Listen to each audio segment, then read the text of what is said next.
하나님의 말씀이 임할 때라는 제목으로 함께 말씀을 통해서 은혜를 나누길 원합니다. 성경을 보면요, 이 세례 요한은요, 참 큰 인물이었습니다.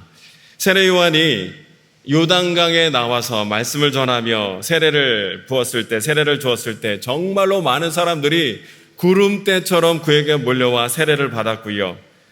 또 그들의 삶 가운데 놀라운 변화를 경험하게 되었지요. 이 놀라운 소식이 저 예루살렘 중심부, 이스라엘 중심부 예루살렘까지 들리게 되었습니다.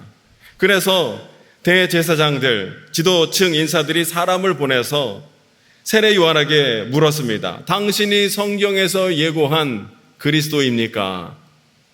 여러분, 성경에서 이러한 질문을 받은 사람이 예수님하고 세례 요한밖에 없다는 점을 생각해 봤을 때 이 세례 요한이 그만큼 대단한 인물이었다라는 것을 우리가 좀 알게 되지요. 이 질문에 세례 요한이 뭐라고 대답을 합니까? 나 그리스도 아니다라고 대답을 하지요. 그랬더니 그들이 또 뭐라고 질문을 하냐면, 그러면 엘리야입니까? 나 엘리야 아니라고. 그러면 당신 선지자입니까? 하고 계속적으로 질문을 하는 거예요. 그들이 보기에도 세례 요한은 그냥 보통 사람이 아니라 뭔가 대단한 사람처럼 보였기 때문에 이러한 질문을 그에게 계속하고 있었다는 것이지요. 마태복음 11장에 보면 세례 요한이 이번에는 예수님께 자신의 제자들을 보내어 이렇게 예수님께 물었습니다. 내가 생각할 때 당신은 그리스도인데 당신은 심판은 하지 아니하고 사람들 용서하는 일만 하고 있으니 당신 정말 그리스도가 맞습니까? 라고 질문을 합니다. 그랬더니 예수님이 뭐라고 대답을 하시냐면, 세례 요한의 제자들에게 너희가 지금 나를 통해서 이루어진 모든 것 본 그대로 너희 스승 세례 요한에게 가서 전하라. 이렇게 말씀하시고는 세례 요한의 제자들이 돌아갔을 때 예수님의 제자들에게 이렇게 말씀하십니다. 너희는 세례 요한을 누구라고 생각하느냐? 그는 선지자라고 생각하느냐? 선지자보다 그는 더 큰 인물이다. 말라기 3장에 너희 길을 예비하는 주의 사자가 먼저 올 것이다 라고 말씀했는데, 이 주의 사자가 바로 이 세례 요한을 가리켜 한 말씀이다. 여인이 낳은 사람 중에 세례 요한보다 더 큰 자가 없느니라. 예수님께서 세례 요한을 두고 이렇게 말씀하시고 칭찬하신 것을 보니 여러분, 세례 요한이 얼마나 대단한 사람이었는지를 우리가 또 알게 되지요. 또 마태복음 16장에 보면 예수님께서 제자들에게 이렇게 물으셨습니다. 사람들이 나를 누구라고 하느냐? 하고 제자들에게 물어보니까 제자들이 뭐라고 대답을 하냐면 우리가 잘 알고 있는 말씀이죠. 이렇게 대답을 합니다. 마태복음 16장 14절 시작. 이르되 더러는 세례 요한, 더러는 엘리야, 어떤 이는 예레미야나 선지자 중에 하나이다. 아멘. 예수님께서 사람들이 나를 누구라 하느냐 했더니 예수님을 두고 세례 요한이요, 더러는 엘리야요, 더러는 예레미야나 선지자 중에 하나라고 합니다 라고 대답을 하고 있는 거예요. 이것을 통해서 알 수 있는 것이 무엇이냐면 세례 요한은 당시에 엘리야, 예레미야, 선지자와 같은 반열에 올라있는 사람으로 여겨지고 있었다라는 거예요. 여러분, 엘리야, 예레미야, 선지자, 구약시대 때에 정말 범접할 수 없는 내노라는 위대한 인물들 아닙니까? 그런데 그 반열에 지금 신약시대 인물인 세례 요한이 그 반열에 가 있는 거예요. 그러니까 사람들이 어떤 대단한 사람을 보면 저 사람 엘리야 같은 사람이야, 저 사람 예레미야 같은 사람이야, 그러면서 저 사람 세례 요한 같은 사람이야 라는 얘기를 했다라는 것이지요. 헤롯이 자기를 막 비판하고 자기에게 말을 함부로 했던 세례 요한을 잡아다가 죽이는 과정이 성경에 기록되어져 있습니다. 이 세례 요한이 죽은 이후에 예수님에 관한 놀라운 소문이 헤롯 왕에 들리게 되자 여러분, 헤롯이 두려워하면서 뭐라고 얘기를 합니까? 누가 살아 돌아온 것이 아니냐고 얘기합니까? 세례 요한이 살아 돌아온 것 아니냐? 무서워하며 두려워하며 그렇게 얘기를 했다는 거예요. 그만큼 지금 세례 요한은 당시에 큰 영향력을 끼치고 있는 인물이다라는 것을 지금 제가 계속 말씀을 드리고 있는 것입니다. 그런데 여러분, 세례 요한이요, 이렇게 큰 영향력을 끼쳤던 인물이요, 많은 사람들에게 심지어 예수님에게서조차 대단한 인물이라는 그런 평가를 받았던 사람이었음에도 불구하고요, 우리는요, 이 세례 요한에 대해서 잘 몰라요. 세례 요한에 대해서 깊은 묵상을 잘 하지 않는 것을 보게 됩니다. 그래서 오늘은 이 세례 요한을 살펴보면서 함께 은혜를 나누길 원하는데, 여러분 세례 요한을 보면요 참 독특한 면이 하나 있습니다. 그것이 무엇이냐면, 여러분 하나님께 쓰임을 받았던 성경의 인물들의 면면을 잘 살펴보면 그분들은요 대부분 하나님께서 주신 어떤 신적 능력을 받아서 뭔가 대단한 기적과 역사와 능력을 행했던 분들이 대부분이었어요. 예를 들면 모세 같은 경우 어떻습니까? 하나님께서 모세에게 능력을 주셨을 때 모세가 어떻게 해요? 지팡이를 가지고 뱀으로 만들지요. 그리고 애굽에 10가지 재앙도 내리지요. 그리고 그의 손을 높이 들었을 때 홍해 바다가 갈라지는 역사가 나타나고, 그가 지팡이로 반석에 내려쳤을 때에 반석에서 샘물이 터져 나오기도 하고, 이루 다 말할 수 없는 놀라운 기적과 역사가, 모세는 하나님 주신 능력으로 이런 초자연적인 기적과 능력을 많이 행했었지요. 이럴 때마다 사람들은요 모세를 주목하는 거예요. 그리고 그가 하는 말에 귀를 기울일 수밖에 없었다는 것이죠. 왜냐하면 그가 행한 이 기적과 능력으로 말미암아 신적인 권위가 모세에게 주어졌기 때문에 사람들이 모세를 주목하고 모세의 한마디 한마디에 귀를 기울일 수밖에 없었다는 것입니다. 엘리야는 또 어떻습니까? 갈멜산에서 기도 한마디 했을 뿐인데 하늘에서 불이 임하여서 물웅덩이를 계속 벗어 도랑을 이룬 그 제단을 불이 내려와 한숨에 단숨에 모든 것을 다 태워버리는 놀라운 기적을 그가 행하지 않았습니까? 그래서 그거 지켜보던 이스라엘 사람뿐만 아니라 아합을 비롯한 800명이 넘는 이방 선지자들도요 누가 참 하나님인지를 그들이 알게 되었고, 이러한 기적을 행한 엘리야에게 권위가 생기게 되자 그의 한마디에 이스라엘 사람들이 벌떼같이 일어나 850명이 되는 이방 선지자들을 다 처단했던 것 우리가 잘 알고 있습니다. 여러분 신약도 마찬가지입니다.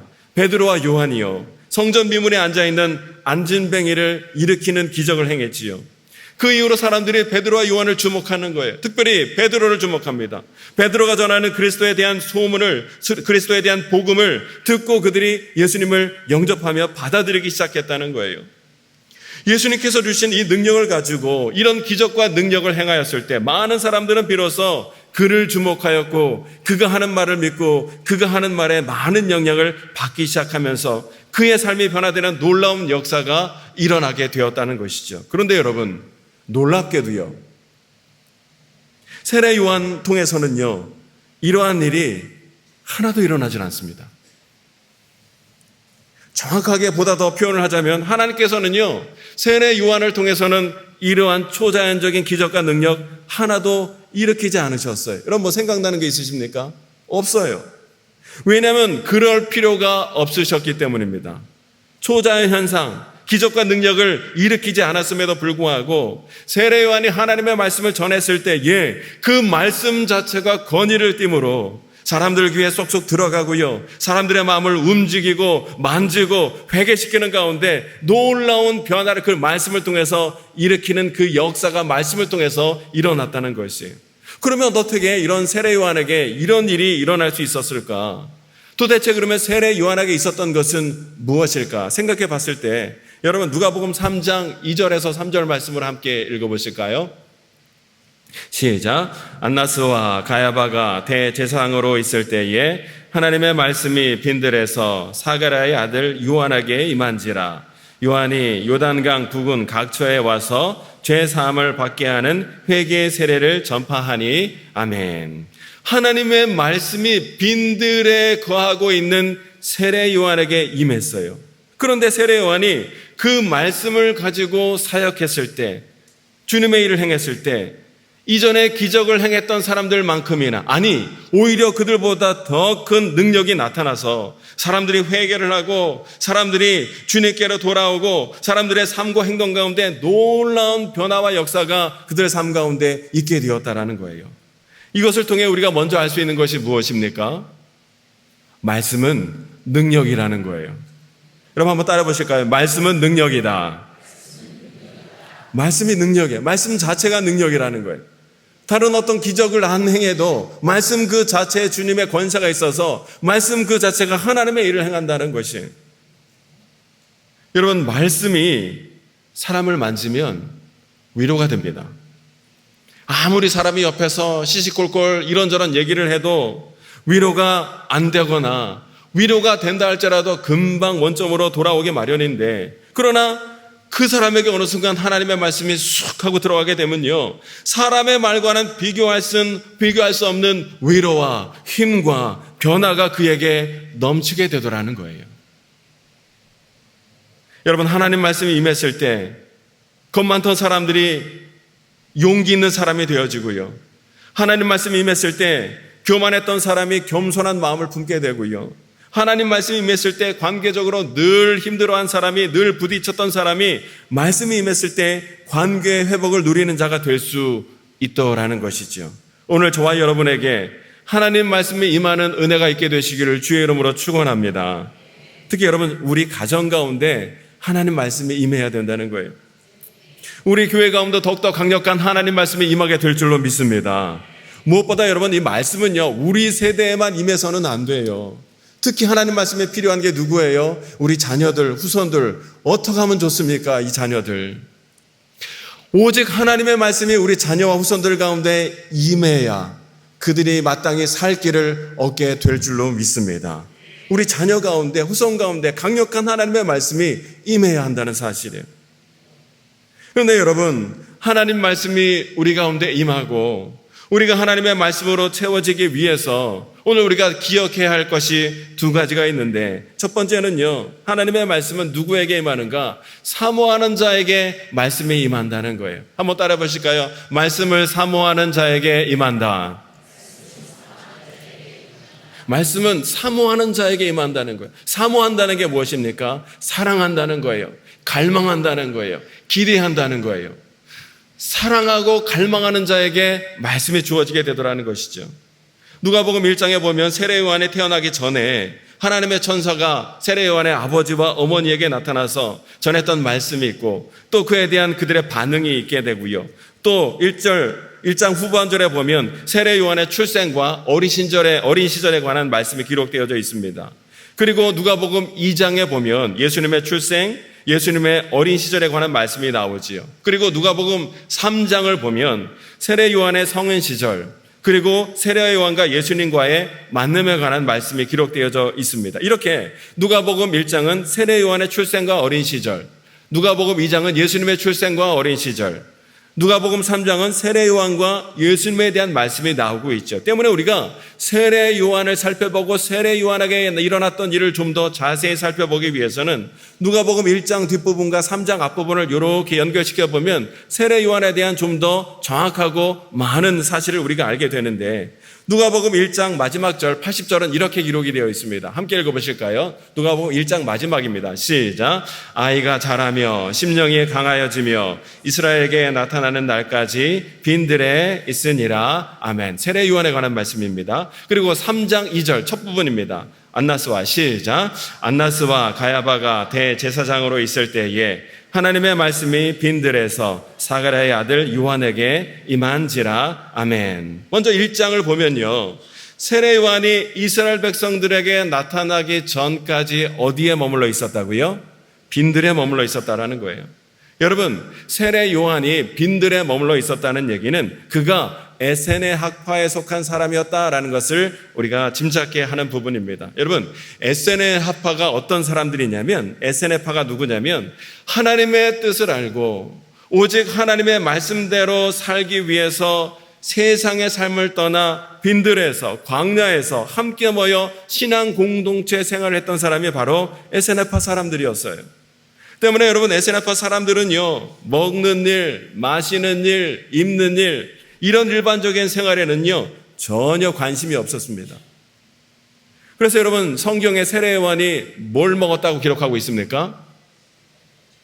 메뚜기와 석청을 먹었고요. 뭘 입었습니까? 약대 털옷을 입었지요. 어떤 분들은 메뚜기와 석청 그 좋은 것을 먹고 약대 털옷 그 좋은 것을 입었으면 잘 산 거 아니냐라고 생각하시는 분이 있는지 모르겠지만, 당시에 여러분, 메뚜기와 석청을 입고 약대 털옷을 입고 생활했다는 것은 뭘 뜻하는 말이냐면 있으면 먹고 없으면 안 먹었다는 거예요. 있으면 입고 없으면 안 입었다는 얘기예요. 죽지 않을 만큼 먹었고 부끄럽지 않을 만큼만 가렸다는 것이 바로 그 표현이었습니다. 즉, 이들은요, 먹고 마시고 입는 일에는요, 전혀 관심이 없고, 오로지 하나님 말씀만을 알고, 하나님 말씀대로만 살고 싶어서 세상을 떠나 광야 빈들에 모여 온 힘을 다해 신앙적으로 살려고 노력했던 사람들이 바로 이 에세나파 사람들이었다라는 거예요. 그런데 여러분, 세례 요한이 이렇게 오직 하나님 말씀만을 알고 싶어서, 하나님 말씀만을 받고 싶어서, 이렇게 광야에서 빈들에서 모든 세상의 관심 다 내려놓고 오직 하나님 말씀만을 광야에서 빈들에서 사모하며 지냈더니 결국 그에게 하나님 말씀이 임하였다는 것이에요. 원리는 하나님 말씀을 사모할 때 하나님 말씀이 그에게 임했다는 것입니다. 여러분, 이것은요, 모든 사람에게 동일하게 적용되는 영적 원리예요. 여러분, 예수님의 제자들 한번 생각해 보십시오. 예수님께서 내가 너희에게 성령을 주리니 너희가 이 성령 받기 위하여 함께 모여 기도하며 기다리라 말씀하셨을 때, 여러분, 제자들이 세상 바쁜 일로 이리저리 분주하게 뛰어다니며 바쁘게 생활했을 때 갑자기 불현듯 어느 날 그들에게 성령이 임한 것입니까? 그렇지 않다는 거예요.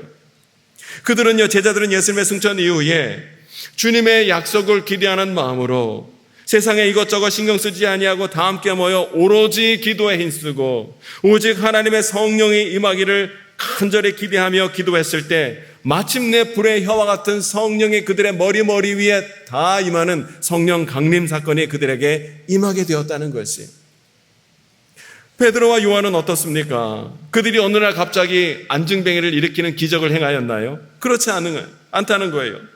주의 사역으로, 교회 일로 무척이나 분주하고 바쁘고 곤비한 상황임에도 불구하고 정해진 기도 시간, 정해진 기도의 자리로 기도하러 가다가 성전 미문에 앉아있는 이 안진뱅이를 예수 그리스도의 이름으로 일으키는 놀라운 역사와 기적을 그들이 행하였다라는 것이에요. 또 여러분, 사도행전 10장에 보면 고넬료가 나오지요. 고넬료는요, 이탈리아 부대 백부장이었습니다. 로마 군대 군사의 100명을 거느리는 고위 장교였다는 거예요. 그니 얼마나 바빴겠습니까? 그런데요, 그가 놀랍게도 시간을 정해서 예배하고, 시간을 정해서 기도하고, 시간을 정해서 구제하고, 시간을 정해서 하나님 알기 위한 여러 가지 경건의 훈련을 하고 있을 때에 하나님께서 주의 천사를 그에게 보내시고 뿐만 아니라 멀리서 베드로까지 보내주심으로 말미암아 그에게 성령이 임하고 세례를 받고 구원이 임하는 놀라운 역사를 경험토록 하나님이 인도해 주셨다는 거예요. 즉, 사모할 때, 갈망할 때 하나님의 역사가 임하게 되더라는 것이죠. 이것을요, 시편 107편 기자 9절에서 이렇게 정확하게 고백하고 있는데 함께 읽어볼까요? 시작. 그가 사모하는 영혼에게 만족을 주시며 줄인 영혼에게 좋은 것으로 채워주심이로다. 아멘. 여기 보니까 하나님은 사모하는 영혼에게 만족을 주신다는 거예요. 그리고 줄인 영혼에게 좋은 것으로 채워주시는 분이 하나님이시다라고 고백하고 있는 것을 보게 됩니다. 즉, 주님을 알고자 하면 하나님은 알려주시고, 주님을 만나고자 하면 하나님은 만나주시고, 또 주님의 음성을 듣고자 하면 하나님은 그 음성을 들려주신다는 것이지요. 여러분, 지금 여러분들도 이 시간 하나님의 말씀과 은혜를 사모하여 이 자리에 나와 계신 줄로 믿습니다. 할 일 없어 심심해 죽겠네. 아주 그냥 교회나 갈까? 해가지고 오신 분 없으시잖아요. 얼마나 오늘 바쁘고 힘들게 사셨습니까? 그래서 몸이 피곤하고 힘들고 그래서 집에서 편히 쉬고 싶은 마음 굴뚝 같음에도 불구하고 주의 말씀, 주의 은혜를 사모하는 마음으로 우리 모두 이 자리에 모인 것 아니겠습니까? 그러한 여러분의 심령 가운데 하늘의 문을 활짝 여시고 베풀어 주시는 하나님의 은혜가 충만하게 되시기를 주의 이름으로 축원합니다.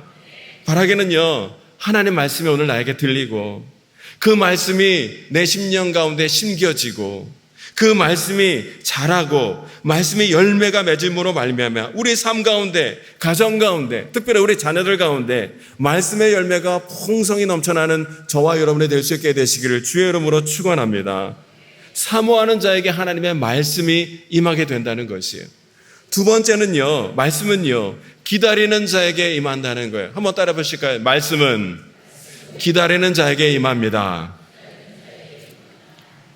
사모하는 마음이 사랑과 갈망이라면 여러분, 기다리는 마음은 어떤 마음입니까? 기다리는 건요, 인내하는 마음이에요. 오래 참는 마음이에요. 방금 읽은 누가복음 1장 80절 말씀을 보면 세례 요한이 어느 정도 장성했을 때, 한 20살 됐겠지요. 어느 정도 장성했을 20살 무렵에 빈들로 나아가게 되지요. 그런데 그런 그에게 하나님 말씀이 임해서 요단강 근처에 와서 이스라엘 백성들에게 나타나 사역을 시작할 때에 이 일은 예수님의 공생의 시작과 겹치는 일이었죠. 그가 요단강에서 세례를 베풀 때 예수님이 오셔서 세례 받으시고 공생애를 시작하니까 시작이 같은 거예요. 여러분, 예수님께서 공생의 시작을 몇 살 때 하셨습니까? 30살 때 하셨지요. 그런데 세례 요한과 예수님은요, 나이가 거의 비슷해요. 6개월 먼저 세례 요한이 태어났죠. 때문에 세례 요한에게 하나님의 말씀이 임한 것도 30살 무렵이라는 거예요. 그러니까 세례 요한이 장성한 20살에 빈들에 나갔고 30살에 하나님의 말씀이 그에게 임하게 된 것이니까 그가 빈들로 나간 지 거의 10년 만에 하나님의 말씀이 그에게 임하게 되었다라는 거예요. 여러분, 무엇을 말씀합니까? 기다리는 자에게, 인내하는 자에게, 오래 참는 자에게 하나님의 말씀이 임한다는 것이에요. 여러분, 이 원리는 예수님의 제자들에게도 동일하게 적용되었습니다. 사도행전 2장 1절로 2절 말씀 보면 이렇게 기록이 되어 있는데 함께 읽겠습니다. 시작. 오순절 날이 이미 이름에 그들이 다 같이 한 곳에 모였더니 후련히 하늘로부터 급하고 강한 바람 같은 소리가 있어 그들이 앉은 온 집에 가득하며 아멘. 예수님의 제자들이요, 예수님 말씀하신 대로 성령 받기 위하여 함께 모여 기도하기 시작했어요. 우리 예수님이 성령 받기에 모여서 기도하라고 하셨으니 우리 함께 모여서 기도합시다. 모여 기도하는 거예요. 마가의 다락방에 모여서 기도하는 거예요. 그런데 기도하기 시작했을 때 바로 성령이 임하면 너무나 좋았을 텐데 기도하기 시작한 지 하루가 지나고 이틀이 지나고 3일이 지나고 일주일이 지났는데도 성령이 임할 기미를 안 보이는 거예요. 그러면 사람들이 어떻게 하기 쉽습니까? 기도하면 성령 받을 수 있다고 하여 이렇게 모여 함께 열심히 기도했는데 기도해도 아무런 변화가 없으니 기도해도 소용이 없나 보네. 기도해도 별 소용 없나 보네. 성령 안 계신 거 아니야? 지금 당장은 아닌가? 아이고, 그냥 집에 갔다가 나중에 기회를 봐서 다시 기도를 하든 말든 그냥 그렇게 해야 되겠네 하면서 기도하기를 멈추기 쉬웠을 텐데, 그러나 제자들은요, 포기하지 않고 계속 기도하는 가운데 성령을 기다렸다는 거예요. 그랬더니 여러분, 열흘 정도 지났을 때 어떻게 됩니까? 마침내 주님께서 약속하신 성령이 호련히 불의 혀와 같이 그 자리에 모여 기도하고 있던 제자들 머리 위에 강력한 성령이 그들에게 임하게 되었다는 사실이에요. 제자들은요, 성령을 사모했을 뿐만 아니라 또한 성령을 기다렸다는 거예요. 언제까지 기다립니까? 성령이 임하실 때까지 기다렸다는 거예요. 여러분, 우리가 때로 주님을 사모하여도 하나님의 뜻을 알 길이 없을 때가 있고요. 때로 우리가 간절히 기도를 해도 우리 삶 가운데 아무런 변화가 없고 오히려 삶의 문제가 점점 더 어려워질 때도 많이 경험하게 되지요. 그러나 여러분, 그럴 때 우리가 안 되나 보네, 기도해도 안 되고 기다려도 안 되나 보네 하며 낙심하고 쉽게 포기하는 것이 아니라 주님의 때가 될 때까지, 주님께서 응답해 주실 때까지 끝까지 믿음으로 기대하고 기도하고 간구하며 나아갈 때 마침내 응답받는 은혜와 기쁨이 오늘 저와 여러분 가운데 있게 될 줄로 믿습니다. 왜냐하면요, 주님은요, 주님을 믿고 끝까지 신뢰하며 기다리는 자에게 반드시 찾아오시는 하나님이시기 때문에 그렇다는 거예요. 근데 여러분, 우리가 주님을 믿고 기다릴 때에 참 우리를 어렵게 만드는 것들이 있습니다. 그것이 오늘 본문에 희미하게 나와 있어요.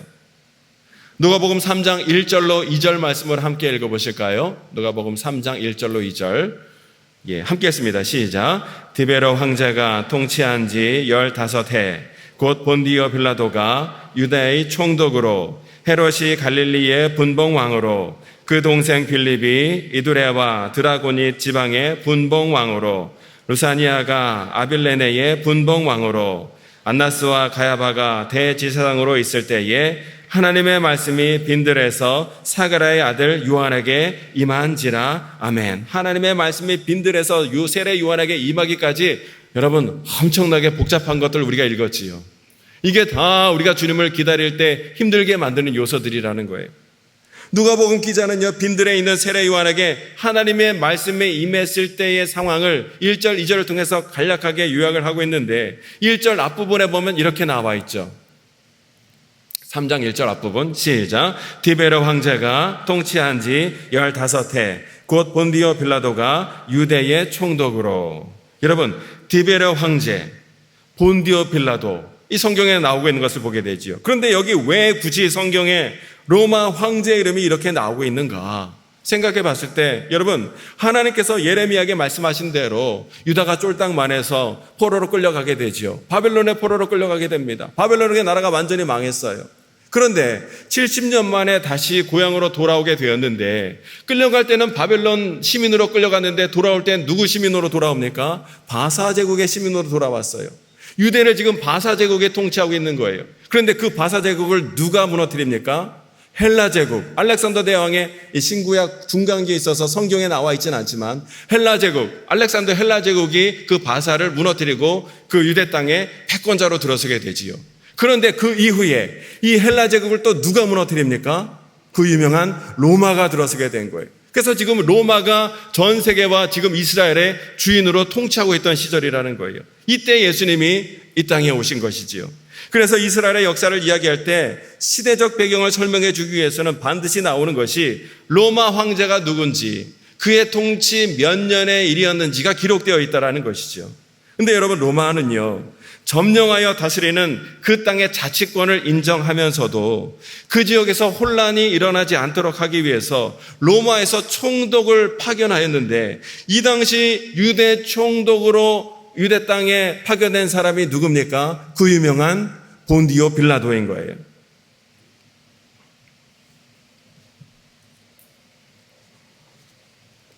그래서 오늘 본문에 디베르 황제 15년 유대 총독으로 본디오 빌라도가 있을 때 이런 수식어를 통해서 시대적 배경을 성경이 알려주고 있는 것이죠. 이어지는 1절 하반절 뒷부분은 이렇게 기록되어 있습니다. 헤롯이, 시작. 헤롯이 갈릴리의 분봉왕으로 그 동생 빌립이 이두레와 드라고니 지방의 분봉왕으로 루사니아가 아빌레네의 분봉왕으로. 여러분, 로마가 그가 점령한 넓은 지역을 다스리기 위해 사용한 방법이 두 가지가 있었는데 첫째는 조금 전에 말씀드렸던 총독을 로마에서 파견하는 것이 있었고요. 두 번째는요, 그 지역에 사는 사람들 중에서 로마와 아주 좋은 관계를 맺고 있는 사람들 중에 유력한 사람을 하나 뽑아서 그 지역을 다스리는 분봉왕으로 세웠는데 이때 유대의 초대 분봉왕으로 세워진 것이 대헤롯인 거예요. 그런데 여러분, 이 헤롯은요, 유대 땅을 다스리고 있는 자인데 유대 사람이 아니라 에돔 출신 이방인이었다는 거예요. 근데 이 헤롯이 얼마나 정치적 수단이 좋은지 로마와 아주 좋은 관계를 맺고 있었는데 특별히 로마 황제에게 이 헤롯이 얼마나 잘했냐면 이 크고 작은 일에 상상하지도 못할 금액을 정치 자금으로 계속 제공했을 뿐만 아니라 결정적으로 헤롯이 무슨 일을 했냐면요, 이 로마 황제 생일 때에 이스라엘의 해변가에 경치 좋은 곳이 있으면 거기를 도시를 건설합니다. 도시를 건설하고 로마 황제를 이렇게 제사 지낼 수 있는 신전도 만들고요. 그리고 그 도시의 이름을 로마 황제 이름으로 따서 가이사랴 이렇게 이름을 따서 로마 황제 생일 때에 이 도시를 건설해서 그 황제에게 주었다는 거예요. 대표적인 것이 가이사랴가 있고 가이사랴 빌립보가 있고 여러 가지의 도시를 만들어서 제공을 했다는 것이지요. 그러니 여러분, 로마 황제가 이 헤롯을 얼마나 좋아했겠습니까? 싫어할 이유가 없는 거예요. 그런데 여러분, 이스라엘 사람들은 이 헤롯을 싫어하지요. 왜냐하면 그는 유대인이 아니라 에돔 출신의 이방인이었기 때문에. 여러분, 유대인들이 이방인을 얼마나 이 사람 취급 안 했습니까? 그 때문에 여러분, 헤롯 왕을 너무나 싫어하는 거예요. 이 헤롯이 로마에는 먹히는데 유대 사람들에게는 안 먹히더라는 것이죠. 그래서 헤롯이 어떻게 하면 유대 사람들의 마음과 환심을 살 수 있을까 고민하다가 그가 내린 결정이 뭐냐면, 그래, 나한테 있는 것은 돈밖에 없고 내가 잘하는 것은 건설하는 일이니 이것 가지고 이스라엘 사람들이 지금 너무너무나 좋아하고 사랑하지만 지금 너무나 형편없는 지경에 있는 그들의 성전을 좀 새롭게 증개축을 좀 해줘야 되겠다 결정하고서는 헤롯이 예루살렘에 있는 성전을 멋지게 리모델링 증개축을 해주는 거예요. 그런데 여러분, 이렇게 세워진 성전이 얼마나 멋지고 아름답게 세워졌는지, 많은 사람들이 이 성전을 못 보고 죽은 사람은 아름다운 것을 알지 못한 자로다 라는 말을 할 정도로 크고 멋지고 웅장하게 성전을 이 헤롯이 지어준 거예요. 때문에 이스라엘 백성들은요, 헤롯이 밉기는 하지만 이런 아름다운 성전을 지어준 헤롯을 그 이후로 따르기 시작했다는 거예요. 저 사람이 밉기는 한데 난 사람은 난 사람이야 하는 느낌으로 헤롯 왕을 인정하기 시작했다는 것이죠. 여러분, 예루살렘의 성전이 제일 먼저 세워진 것은 솔로몬 성전이었습니다. 그런데 이 솔로몬 성전이 바벨론에서 완전히 무너지게 되었죠. 그래서 바벨론의 포로로 끌려가서 70년 만에 돌아와서 예수아와 수룹바벨을 중심으로 돌아와서 성전을 다시 재건했는데 그 성전이 수룹바벨 성전입니다. 그런데 솔로몬 성전에 비하면 너무나 초라하게 그지없어요. 그래도 온 마음과 정성을 다해 지었기 때문에 애정을 가지고 있었지요. 그 수룹바벨 성전이었어요. 그런데 그 수룹바벨 성전이 너무나 초라해서 늘 마음에 걸리고 있었는데 이 헤롯이 이처럼 멋지고 웅장하게 좋은 재료 가져다가 대리석도 가져다가 성전을 40년 넘도록 이렇게 아름답고 화려하게 성전을 지어주고 있으니 여러분, 이스라엘 백성들이 얼마나 기뻐했겠습니까? 그래서 성전 이름도 무슨 성전이라고요? 헤롯 성전이라고 지은 거예요. 오늘 본문에는 이 대헤롯의 자녀들, 헤롯, 빌립, 눌사니아 이런 사람들이 분할된 이스라엘의 분봉왕으로 다스리고 있었을 때 있었던 일이라는 것을 말씀하고 있습니다. 여러분, 지금 머리 복잡하시지요? 복잡하셔야 지금 제가 잘 설명을 한 거예요. 도대체 지금 설교 시간에 지금 뭔 소리를 하는 거야 지금? 라고 생각이 들어야 제가 지금 설교를 잘하고 있는 거예요. 왜냐하면 이 당시 이스라엘의 정치적인 상황은 이렇게 복잡했다는 거예요. 로마 황제 있죠. 총독이 있죠. 대헤롯이 있죠. 그 아들이 분봉왕으로 또 이렇게 권력 다툼을 암투를 벌이고 있죠. 그러니까 누가복음 3장 1절은 지금 이스라엘의 정치적 상황은 굉장히 복잡한 가운데 있음, 이렇게 해석을 하면 누가복음 3장 1절 2절을 정확하게 해석을 하는 거예요. 정치가 지금 복잡했어요. 그리고 이번에는 누가복음 3장 2절 상반절에는요, 이번에는 종교적인 상황이 나오고 있는데 여러분, 이것도 잘 들어보시기 바랍니다. 한번 읽어보실까요? 시작. 안나스와 가야바가 대제사장으로 있을 때에, 여러분이 잘 아시는 것처럼 이스라엘의 대제사장직은요, 자녀에게 물려주는 세습직 종신직이에요. 아론이 대제사장이었으니 그가 죽었을 때 그의 아들들이 대제사장직을 물려받고 죽을 때까지 대제사장직을 이어받는 체제였습니다. 여러분, 아론의 아들들의 이름이 뭐예요? 나답과 아비후였죠. 그런데 이들이 잘못된 불을 사용해서 죽임을 당하게 되었고, 그러자 그 셋째 넷째인 엘르아살과 이다말이 대제사장직을 이어받고 사역을 하게 됩니다. 그러니까 여러분, 이렇게 대제사장 계열에서 태어나게 되면 대제사장으로 계속적으로 종신토록 이 직을 감당하게 돼 있었다라는 것이죠. 그런데 여러분, 로마가 이것을 정치적으로 이용해 버렸습니다. 대제사장은 이제부터 우리가 세운다 하면서 이 이스라엘의 대제사장을요, 로마가 마음대로 임명하는 거예요. 그래서 사역기간도 종신직이 아니라 1년 기간제로 바꿉니다. 그러니까 대제사장이요, 이스라엘의 대제사장이 1년마다 한 번씩 바뀌는 거예요. 여러분 생각해 보십시오. 이스라엘의 그 대제사장이 1년마다 바뀌니까 어떤 일이 일어납니까? 사람들이 나도 너도 대제사장 한 번 되겠다고 얼마나 로마에 로비를 하는지요. 정치 자금을 대고 온갖 아양을 떨면서 자꾸 이런 불의한 일들이 일어나게 되었다라는 거예요. 그러니 그 로비 자금 마련하기 위해서, 그리고 상납했던 그 로비 자금 다시 회수하고 보상받기 위해서 성전 안에 무슨 일이 일어납니까? 환전상이 들어서고 동물 파는 상점 들어서고 이런저런 상점 돈놀이가 늘어나게 되고, 그러니까 예수님 그거 보고 환전상의 상을 뒤엎는 가운데 이 독사의 자식들아 너네가 성전을, 하나님의 성전을 도둑놈 소굴로 만드는도다. 예수님께서 그것 보고 화가 안 나실 수가 없는 상황이 펼쳐지고 있었다는 거예요. 당시 제사장은요, 종신직이 아니니까 대제사장이 있고, 대제사장이 죽기 전에 다른 대제사장이 또 세워지는 거예요. 그래서 2절에 보면 세례 요한에게 하나님의 말씀이 임할 때 대제사장은 가야바였고 그 전임자는 안나스였는데, 2절에 보면 안나스와 가야바가 이름이 같이 나오고 있죠. 둘 관계가 어떤 관계냐면 안나스가 장인이고요, 가야바가 사위입니다. 좀 더 정확히 말하면 이 안나스가 대제사장을 했고요, 그 아들들을 대제사장을 다 시켰고요, 이제 마지막으로 사위를 대제사장 중에 올려놓을 수 있게끔 다 그렇게 로비를 하고 판을 짜 놓은 상황이었다라는 거예요. 무엇을 말하고 있어요? 종교가 썩을 대로 썩었다. 이거 말씀드리기 위해서 아주 굉장히 저도 말씀드리기 힘들었습니다. 정치가 지금 하나님의 말씀이 세례 요한에게 임하였을 때 이스라엘은 정치적으로 어땠다고요? 복잡하고, 종교적으로는 어땠다고요? 썩을 대로 썩어 있었다. 그러니까 하나님의 사람들이 하나님의 말씀을 사모하다가도 시간이 지나면서 어떻게 생각하기 쉬워요? 하나님이 안 계시는구먼. 아무리 봐도 지금 정치적으로 종교적으로 하나님이 안 계셔. 사람들이 무의식적으로 그렇게 생각할 수밖에 없었다는 것이지요.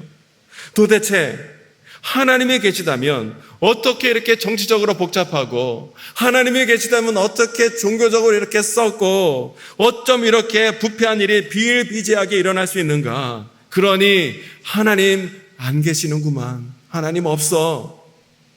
사람들이 그렇게 생각하기 시작하는 거예요. 하나님이 안 계신다고 드러내고 말은 하지 못하지만 하나님이 계시는 척 신앙생활을 하려다 보니까 그 신앙생활이 어떻게 됩니까? 종교적으로 되고 형식적으로 되고 표면적인 신앙생활을 할 수밖에 없게 되는 것이고요. 하나님이 계신다고 인정은 한다 할지라도 당장 그 하나님이 크게 보이는 것이 아니라 누가 더 크게 보여요? 디베레 황제가 크게 보이고, 빌라도 총독이 더 크게 보이고, 헤롯 가문의 사람들이 더 세상적이고 실제적인 힘과 권세가 있는 자들이로구나. 그에 비하면 하나님의 사람, 하나님의 나라, 안 보여, 미약해, 무기력해, 이렇게 생각하는 경우가 대다수였다라는 거예요. 그러니 여러분, 기도할 때 자신이 없어지게 되고, 기도하며 기다리고 있다 할지라도 생각처럼 조금의 변화가 보이지 않을 때 주저없이 기도하기를, 신앙생활하기를 내려놓고 포기하는 일도 일어나게 되는 거예요. 그러나 여러분, 세례 요한을 보십시오. 정치적으로 지금 너무나 복잡하고 종교적으로 지금 완전히 타락한 시대를 그가 살아가고 있음에도 불구하고 세례 요한은 하나님이 살아계심을 조금도 의심하지 아니하고 그가 담대하게 주님 만나기 위해서 빈들로 나갈 수 있었고요.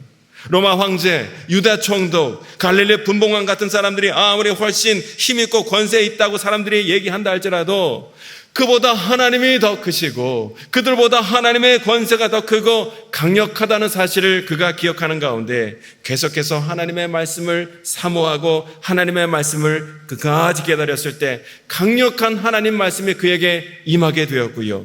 하나님 말씀이 세례 요한에게 임하였을 때 그가 선포한 하나님 말씀 한 구절 한 구절의 능력으로 말미암아 세상 죄 가운데 물들어가고 넘어지고 쓰러지고 죽어가던 수많은 영혼들이 그 하나님 말씀 앞에 깨어짐으로 다시 한번 주님 앞에 나와 회개의 자리로 나오는 놀라운 일이 그 가운데 그를 통해서 일어나게 된 것을 오늘 우리가 말씀을 통해서 보게 된다는 것이에요.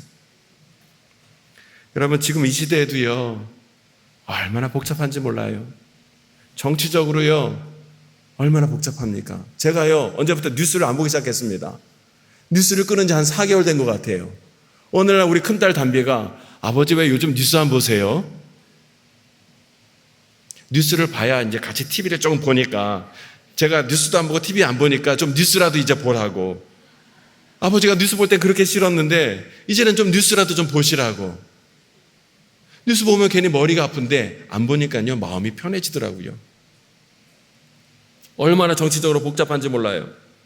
종교적으로 지금 얼마나 타락한 시대를 살아가고 있는지 모릅니다. 제가 일일이 다 말씀을 드릴 수는 없지만 여기저기 많은 일들이 들려오고 있어요.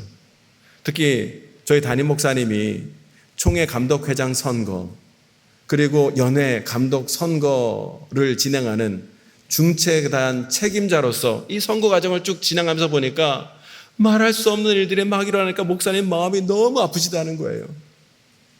그렇잖아도 목사님 머리 하얘신데 더 하얘지신 것 같아요. 그리고 얼마나 많은 공격이 있고 얼마나 많은 비방이 있고